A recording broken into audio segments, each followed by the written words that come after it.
Alexandra Pierce frowned as the man in the gray canvas jacket apologized for his daughter's chatter. He looked ordinary. Calloused hands, a duffel bag with a frayed strap slung over one shoulder, a faded patch stitched crooked near the zipper. "Get out," she said flatly. "This cabin isn't for people like you. Take that ratty old bag with you." 30 minutes later, an explosion tore through the cabin.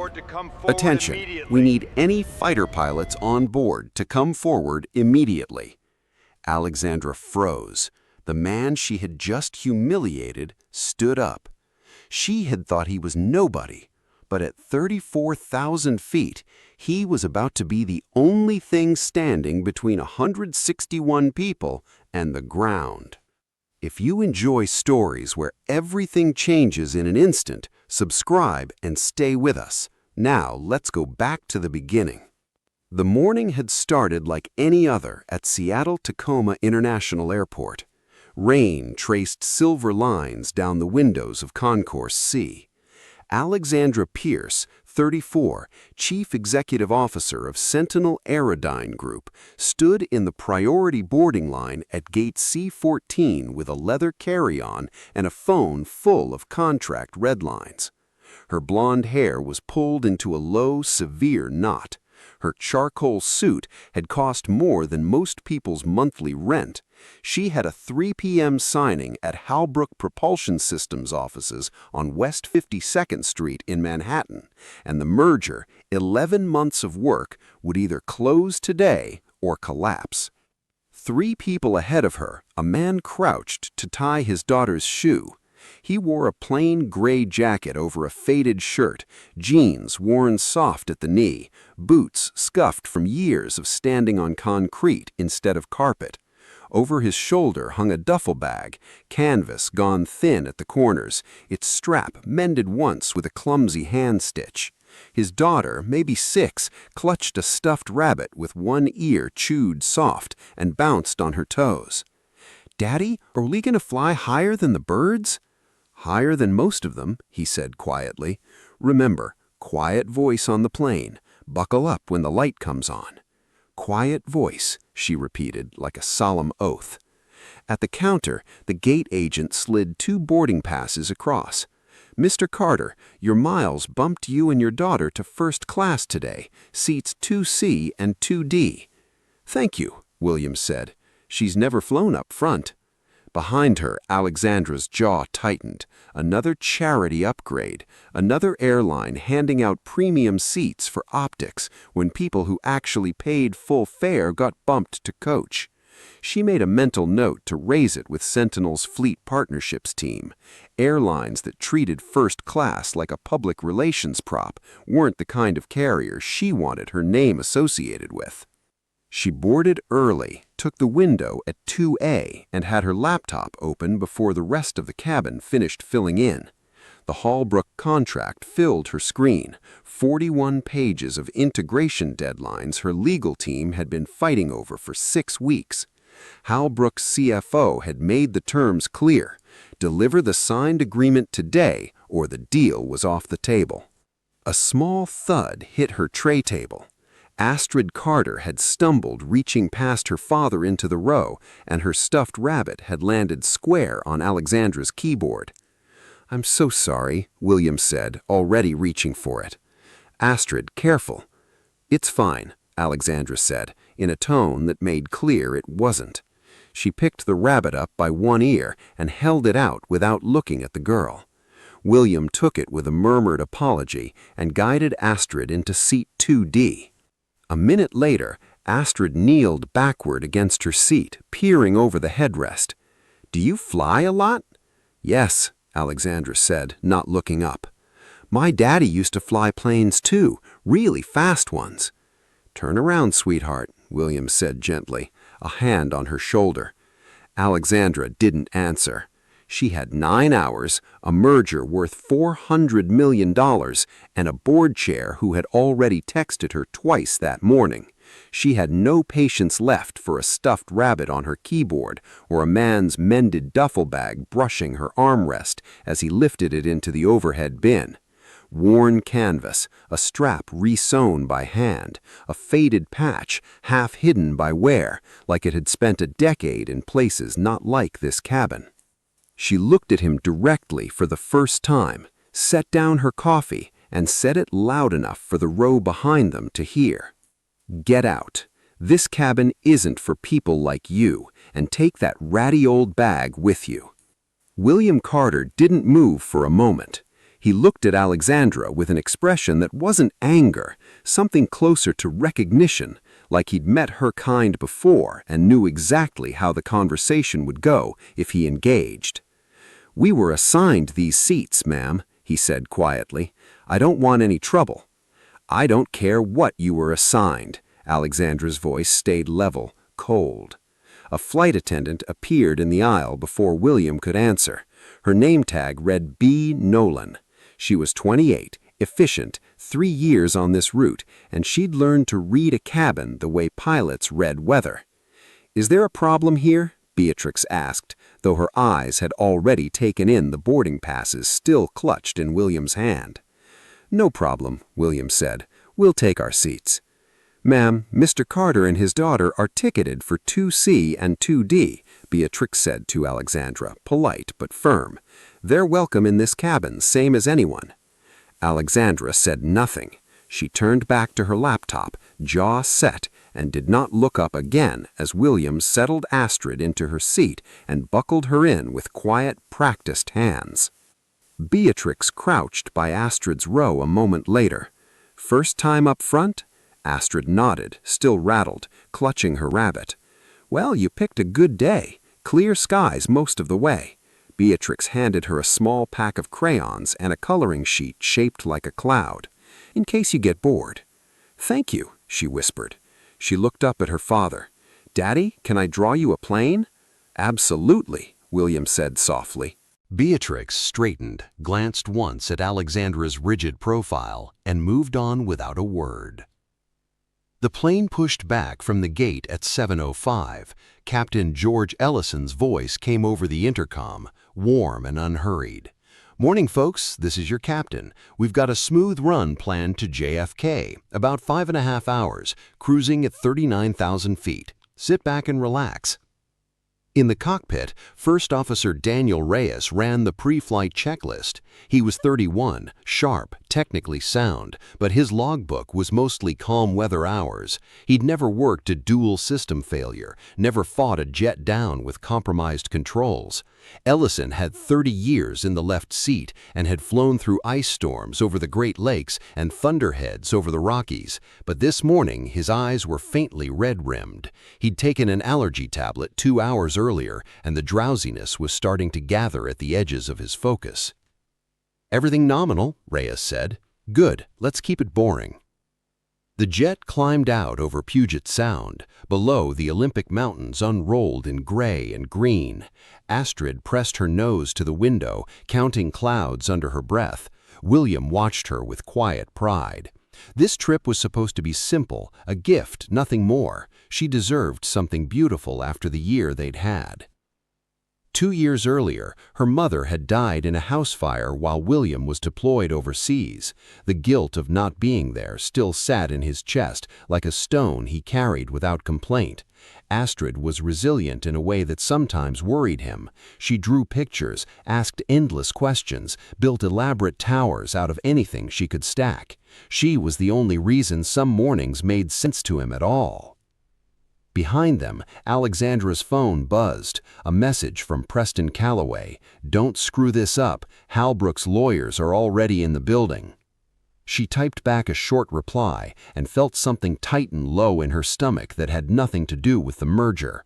Halbrook's timeline was aggressive enough that it meant compressing safety reviews, pushing engineering past reasonable limits, prioritizing a closing date over due diligence. 2 years ago, her fiancé had died during a test flight for a supplier that rushed inspections to hit a deadline. She had buried him on a Thursday. By Monday, she was back at her desk, rebuilding herself in glass and steel. Control had become her armor. She had sworn she would never again be in a room where speed mattered more than safety. She glanced at the row ahead, William's hand resting on Astrid's shoulder, steady even as he dozed. What she didn't know, what none of them knew yet, was that 19 minutes from now, deep in the housing of the aircraft's right engine, a hairline fracture that had been spreading quietly for weeks was about to reach its limit. The seatbelt sign chimed off. Beatrix Nolan moved down the aisle with the beverage cart, offering, smiling, keeping pace with a rhythm she'd repeated on hundreds of flights. Astrid asked for apple juice, William asked for black coffee, no sugar. Alexandra asked for sparkling water and didn't say please. In the cockpit, Captain Ellison scanned the weather radar. A thin band of light rain sat over eastern Washington, nothing that warranted concern. "Let's take the northern route," he said. "Keep it smooth." "Copy," Reyes said, adjusting the heading on the autopilot. Deep in the belly of the aircraft, inside the housing of the right side engine, a microscopic fracture in a turbine blade had been spreading for weeks.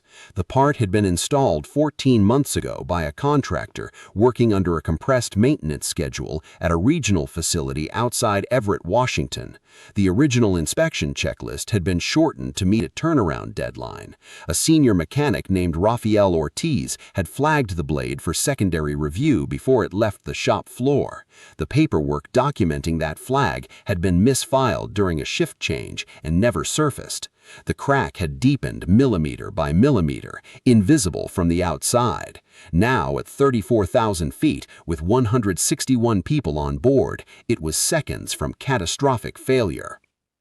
William felt it before he heard it, a subtle wrongness in the vibration of the airframe, a rhythm just slightly off from normal. He opened his eyes, his hand tightened on Astrid's shoulder. He tilted his head, listening. "Daddy?" Astrid whispered. "It's okay," he said, but his gaze had already fixed on the window, on the wing, on the housing of the right engine.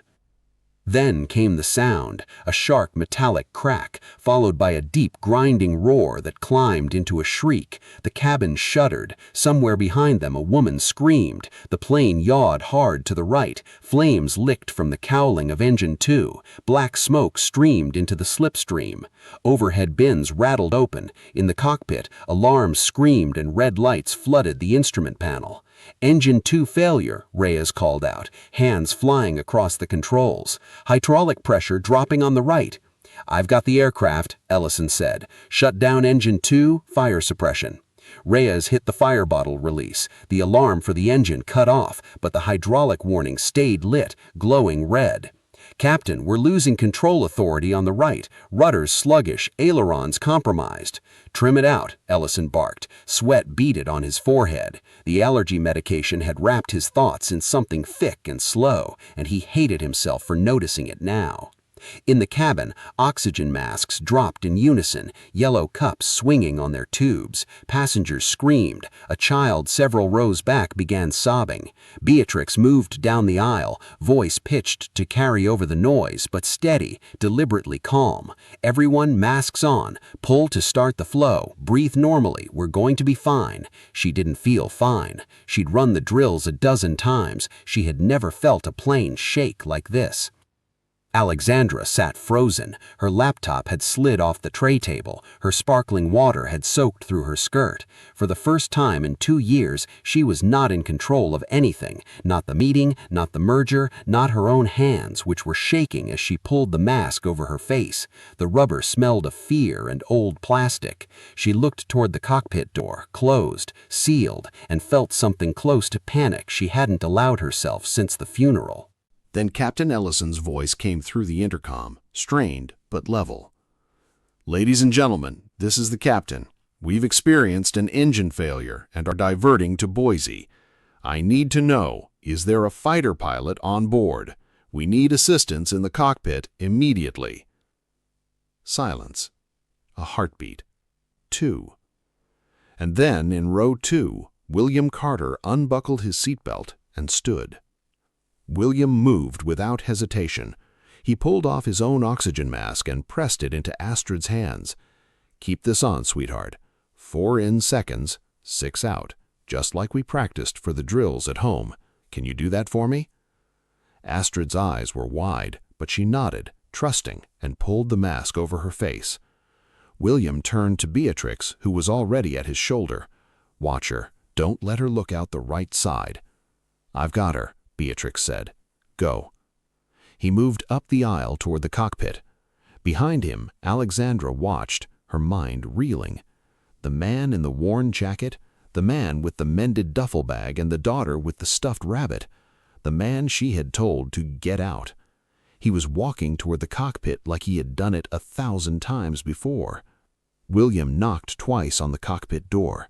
"Captain William Carter, United States Air Force, F-22 pilot. I'm coming in." The door opened. Inside, the cockpit was chaos, alarms wailing, the yoke shaking under Ellison's white-knuckled grip, Reyes cycling frantically through emergency checklists. "Hydraulic System A is gone," Reyes said. "System B's at 40% and dropping. We've got limited elevator control and almost no rudder." William slid into the jump seat behind them. "Captain, let me take the right seat. I'll handle trim, throttle modulation, and flaps. You focus on keeping her level." "Do it," Ellison said. William moved into the first officer's seat as Reyes stepped back, pale, hovering near the door. "If you're invested in William now, a quick subscription helps us bring you more stories like this. Now, back to the cockpit." William's hands settled over the controls with a fluency that came from somewhere deep and well-worn. He scanned the instruments in seconds. Engine 1 running hot but stable, Engine 2 dead, hydraulics bleeding out fast. Maybe 10 minutes of partial control before this became a glider with no say in where it landed. "What's our glide ratio?" William asked. "Roughly 12 to 1, Reyes said. "Distance to Boise, about 110 miles. William did the math in his head fast. "We'll make it, but we need to manage energy carefully. Captain, bring us down to 25,000 feet, reduce to 220 knots. I'll set partial flaps, 15 degrees. Any more and we lose too much lift. Any less and we overshoot." "On it," Ellison said. The jet descended, and the worst of the shaking eased slightly as they dropped out of the thin upper air. William worked the trim wheel by hand, compensating for the dead engine, and rerouted fuel from the right tank to the left through the crossfeed valve, his eyes never leaving the artificial horizon. In the cabin, Astrid sat with her mask on, counting under her breath. 4 in, 6 out. 4 in, 6 out. Beatrix knelt beside her seat. "You're doing great, sweetheart. Keep going."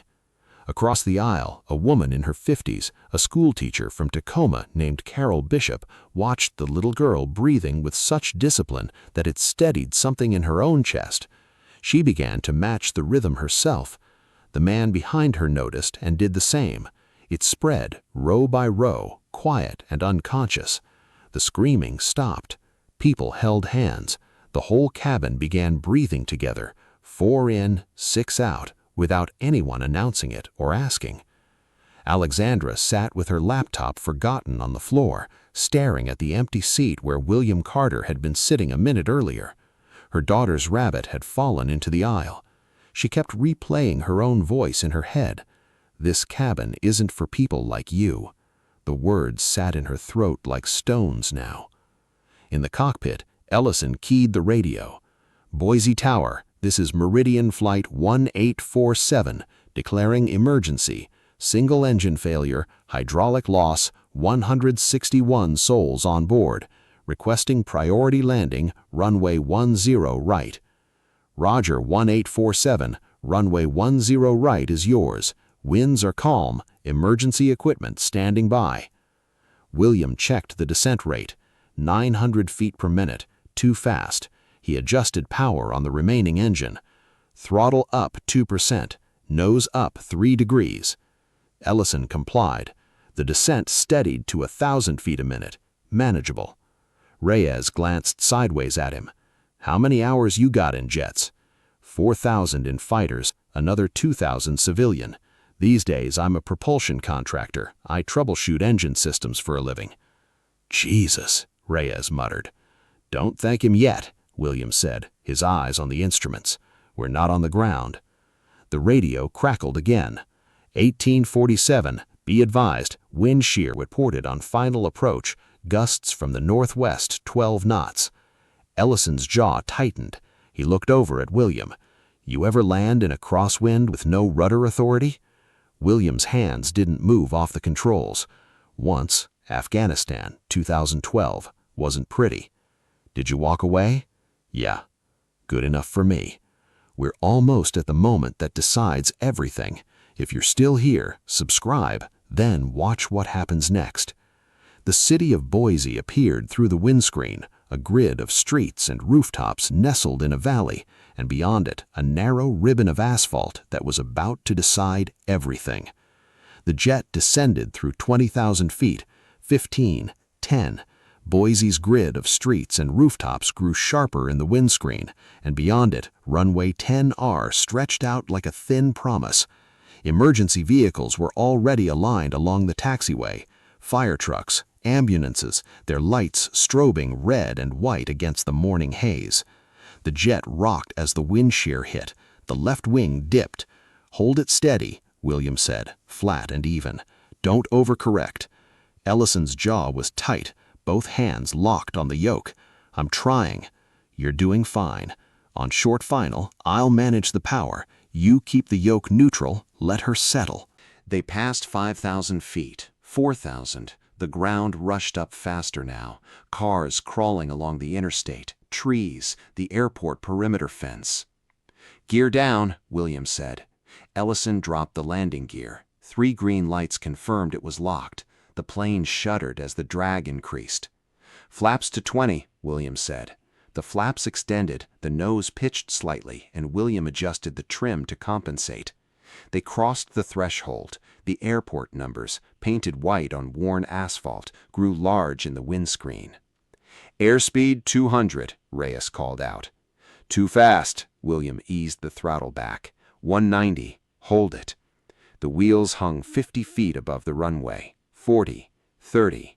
Ease it down, William said softly. Gentle, gentle. The main gear kissed the asphalt with a screech of rubber and a plume of gray smoke. The spoilers tried to deploy, only the left side came up fully. The plane veered right. William stomped the left rudder pedal and got nothing back, no hydraulic response at all. He hit the reverse thrust on the one working engine, asymmetric but enough. The jet slowed hard. Sparks sprayed from the right side brakes as warped metal ground against the pads. The nose gear touched down. Then, silence. The plane rolled to a stop 3,000 feet down the runway. For one long, impossible second, nobody moved, nobody breathed. Then the cabin exploded with sound, clapping, sobbing, someone laughing in disbelief. A man near the back shouted, "We're alive!" Beatrix pulled off her mask, tears streaming down her face, and helped Astrid unbuckle. The little girl yanked her own mask free and ran for the cockpit. "Daddy!" William emerged just as she reached him. He scooped her into his arms, pressed his face into her hair, and held her so tight she squeaked, "I'm okay, baby. We're okay." Captain Ellison stood in the cockpit doorway, legs visibly shaking, and looked at William. His voice broke. "I owe you 161 lives." William shook his head. "You brought us down, Captain. I just helped with the math." Ellison extended his hand. William shook it. The two men stood there a moment, saying nothing else, surrounded by passengers still weeping with relief. Outside, fire crews converged on the smoking engine, blanketing it in foam. Paramedics came aboard through the forward door, moving row by row, checking for injuries. On the tarmac, a man in a reflective vest jogged up to William, mid-50s, broad-shouldered, jacket stitched with the words, "Boise Airport Fire Chief, H. Delgado." "You the fire pilot?" Delgado asked. "I am." Delgado stuck out a hand. "Thank you doesn't cover it, but thank you." "Just doing what needed doing," William said. Behind them, Alexandra descended the aircraft stairs on legs that didn't feel entirely her own. Her mask hung loose around her neck. Her suit was wrinkled, her hair had come loose from its knot, and she looked like a woman who had gone close to the edge of everything and barely made it back. She walked toward William, her heels clicked unevenly on the tarmac. "Mr. Carter," she said. He turned and waited, Astrid still in his arms. Her voice caught. She swallowed and tried again. "I owe you an apology. What I said to you on the plane, it was inexcusable." William looked at her for a long moment. "You didn't know." "I should have." She held his gaze. "You judged me on nothing, on appearance, on arrogance." Her voice dropped lower. "You saved my life. You saved all of us, and I told you to get out." William shifted Astrid on his hip. "Ma'am, I've been judged my whole life, by employers, by people who think working with your hands makes you less than something. You're not the first. That doesn't make it right." "No," he agreed quietly. "It doesn't."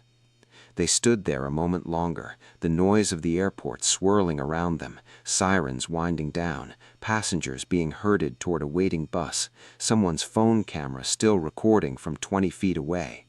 Finally, Alexandra extended her hand. "Thank you for what you did," she said.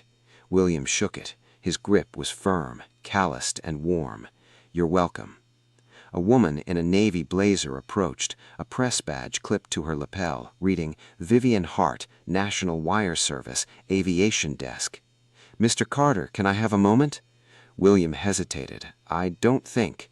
Just one question. You saved 161 people today. How does that feel?" William looked down at Astrid, then over at Ellison, still steadying himself against the fuselage, then at the aircraft itself, smoke still curling faintly from the dead engine. "I'm a father," he said finally. "I did what any father would do. I protected my kid. Everybody else on that plane was just an extension of that, so I don't feel like a hero. I feel like a dad who got lucky." Vivian scribbled quickly.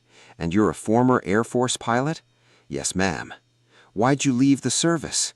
William's jaw tightened almost imperceptibly. "That's a longer conversation." Vivian's eyes shifted to Alexandra. "And you are?"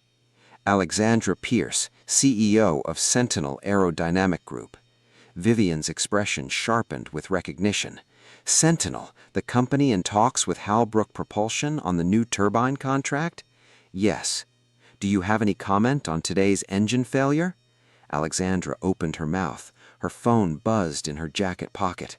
A text from Preston Calloway, already lighting up the screen. "Say nothing. Blame weather. Protect the stock."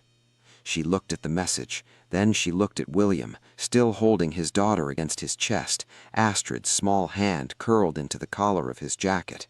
She thought about the cockpit door swinging shut behind him, about the alarms, about the moment she'd realized for the first time in 2 years that she was not in control of anything at all. She made a choice. "Yes," Alexandra said, "I have a comment." Vivian's pen hovered. A single father with a military background and a calm head saved everyone on that plane today, including me. This wasn't about contracts or corporate timelines. This was about competence and courage and a willingness to step up when it mattered most. Mr. Carter is the reason I'm standing here right now, and I intend to make sure the world knows it. Vivian's pen flew across the notepad. "Can I quote you directly on that?" "Every word." Calloway called 30 seconds later. Alexandra sent it to voicemail. The story broke within the hour. Single father, former fighter pilot, saves 161 lives in emergency landing. Cell phone footage was already circulating, the smoking engine, William emerging from the cockpit with Astrid in his arms, Ellison shaking his hand on the tarmac. And buried in one clip, recorded by a passenger 3 rows back before the engine ever failed, was 11 seconds of audio that hadn't been meant for anyone outside that cabin. "Get out. This cabin isn't for people like you. And take that ratty old bag with you."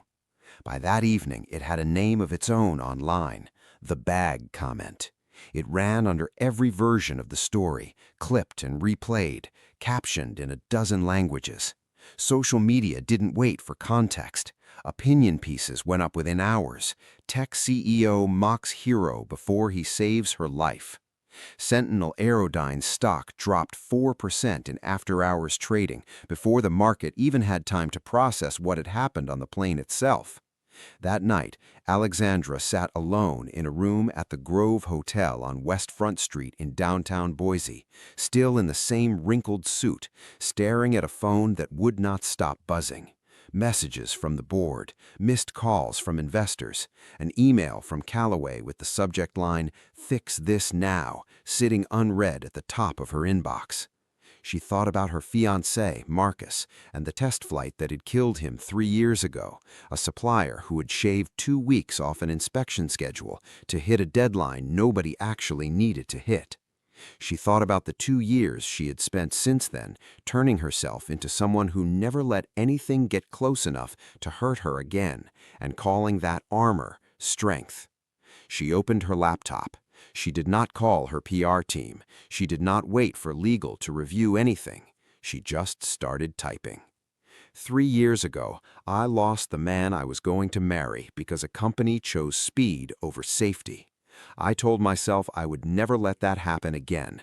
But today, on a plane over Idaho, I became the person I feared most. I looked at a man carrying his daughter's stuffed rabbit and a bag held together with hand stitching, and I decided I knew everything about him. I told him to get out. 30 minutes later, he was the only reason any of us are alive. William Carter is a hero. But more than that, he's a reminder that competence doesn't announce itself, courage doesn't wear a suit, and the people we're quickest to dismiss are sometimes the ones standing between us and the ground. I'm sorry, Mr. Carter, and I'm grateful. I hope one day I can be even half as steady as you were today. She read it twice, changed nothing, and hit post. No press release template, no legal sign-off, no approval chain. Just the words, sent out into the world at 11:42 p.m. from a hotel room 3 miles from the runway she'd almost died. By morning, it had been shared over 200,000 times. 3 days later, Alexandra sat at the head of a long walnut table on the 14th floor of Sentinel Aerodyne's headquarters on Elliott Avenue in Seattle, in the glass-walled room the company called the Founders Boardroom. 9 board members sat around her. Preston Callaway leaned back in his chair at the far end, arms crossed, tie loosened like a man who hadn't slept. "That was quite a confession, Alexandra," he said. "It was the truth," she said. "It was a liability." "No," she said. "It was accountability." Callaway's eyes narrowed. "The stock's recovering, but we've lost ground with Halbrook. Their legal team wants written guarantees that the new safety review process won't slow down the integration timeline. Then we don't sign with Halbrook." The room went quiet. A board member near the window, Dana Whitfield, shifted in her seat but said nothing. "Excuse me," Callaway said. "I said we don't sign with Halbrook. If they want us to cut corners to protect a closing date, they can find another partner to do it. I'm not putting my name on a contract that treats safety review as an inconvenience." Nobody spoke. Outside the glass wall, rain had started again, tracing the same silver lines down the windows it had the morning she'd flown out. "The vote's not yours alone to make," Callaway said finally. "Quieter now. Then call the vote." It came back split, 5-4, but it came back in her favor. Sentinel Aerodyne would walk away from the Halbrook deal. A statement would go out by Friday. Callaway didn't speak to her before the meeting ended. 2 weeks later, a letter arrived at her office, handwritten, postmarked from a small town outside Missoula, Montana. "Miss Pierce, my name is William Carter. I wanted to say something I didn't get the chance to say on that runway. I forgive you. Not because you needed it, you didn't owe me anything, but because I've spent 2 years carrying my own kind of guilt over a mission that went wrong and a man I couldn't bring home. In that cockpit, I realized something I hadn't let myself understand before." We don't get to control everything. We only get to control how we show up when it matters. You showed up after that flight with honesty in front of everyone. That takes its own kind of courage. Astrid drew you something. She said you looked sad on the plane, and she wanted to give you something happy instead. It's enclosed.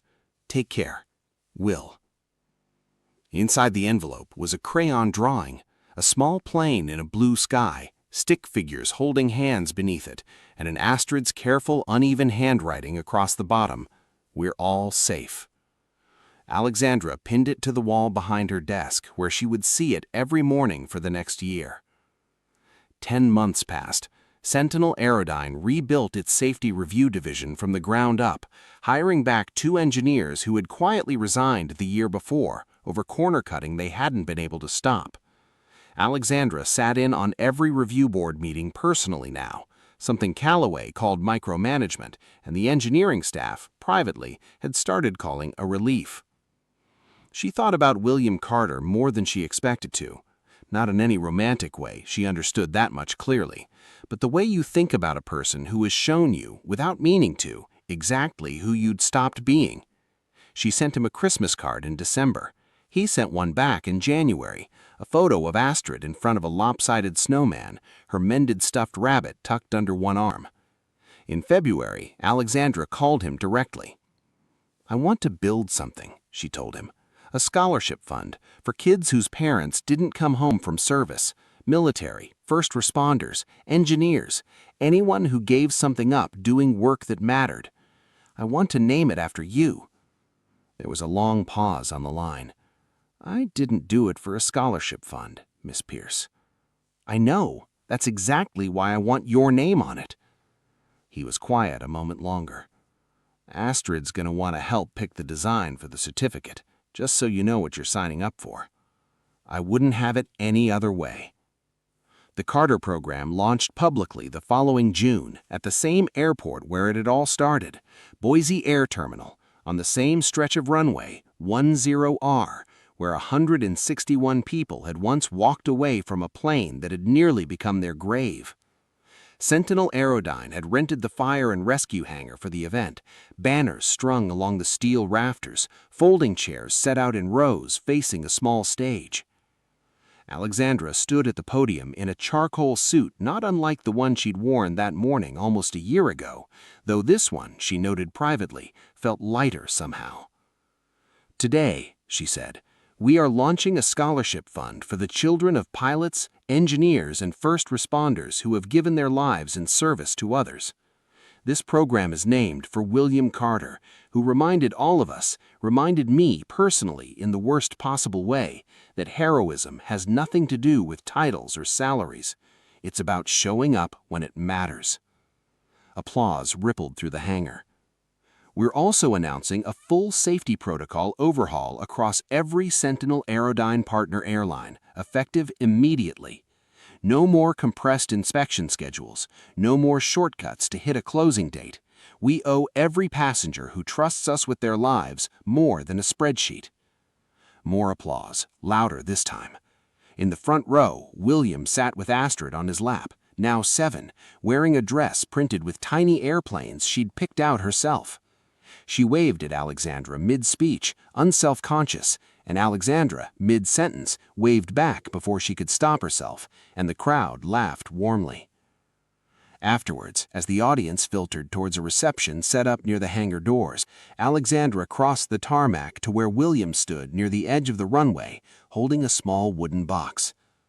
"I have something for you," she said. He opened it. Inside, resting on a bed of dark felt, was a medallion, a small titanium disc shaped like a trim wheel, engraved with the date of the flight and 3 words beneath it: "Courage is quiet." "This isn't from the airline," Alexandra said. "This is from me, because you didn't just save my life that day, Will. You saved a part of me I'd already given up on." He turned it over slowly in his hand, thumb tracing the engraving. "I don't need a medal, Miss Pierce." "I know," she said, "but I needed to give you one." Astrid tugged at Alexandra's sleeve, looking up with the particular seriousness only a 7-year-old can manage. "Miss Pierce, Daddy says you used to be sad. Are you still sad?" Alexandra knelt to her level. "Not as much as I was." "Good," Astrid nodded, satisfied, like she'd confirmed something important. Because Daddy says sad people just need somebody to sit with them. Alexandra's throat tightened unexpectedly. Your daddy's a very smart man. I know, Astrid said, entirely unsurprised by this fact, and skipped off towards the reception table, already asking someone about cake. William watched her go, then looked back at Alexandra, the medallion still in his open hand. She's not wrong, you know, about the sitting with people part. No, she said, she's usually not. The reception spread out under the hangar's open doors, tables of catered food, a banner reading the Carter program strung across the steel rafters, reporters mingling near the edges with notepads half forgotten. William lingered near the tarmac instead, medallion still in his hand, and Alexandra stood beside him, neither of them in any hurry to join the noise. "Can I ask you something?" she said. "Go ahead." That day, in the cockpit, what was the hardest part? William considered it for a moment, looking out at the empty stretch of asphalt where the plane had finally come to rest a year earlier. Trusting the plane would hold together, trusting the captain could do his part with what he had left, trusting a cabin full of strangers wouldn't panic and make everything worse. He paused. I think you've spent a long time trying to control everything because you're scared of trusting anything, even people who've earned it. Alexandra was quiet for a moment. You're right. Good news is, trust is a skill, same as flying. You can learn it. How? He glanced over at Astrid, who had abandoned the cake table and was now running in wide circles across the tarmac, arms out like wings, screeching with laughter at nothing in particular. Daddy luck. I see it, baby. The jets banked hard over the airfield, and their contrails began to bend, awkward at first, uneven, and then, impossibly, resolving into a shape against the pale blue sky, a heart, lopsided at first, then resolving into something closer to symmetry as the formation straightened out and climbed away towards the horizon. Did you arrange that? Alexandra asked, watching the white lines curl and start to dissolve. Maybe. I still know a few people. They stood there together, the three of them now, as Astrid ran back and grabbed a hand on either side of hers, William's on one, Alexandra's on the other, and pulled them both toward the hangar. Come on, they have cake. William laughed. Lead the way, kid. As they crossed the tarmac, one of the reporters near the reception tables broke off from the crowd and called out, Miss Pierce, one more question. How would you describe this past year? Alexandra stopped, Astrid's small hand still warm in hers. She thought about the flight, the fear, the fall, the man in a worn jacket who had stood up when everyone else on that plane had frozen in place.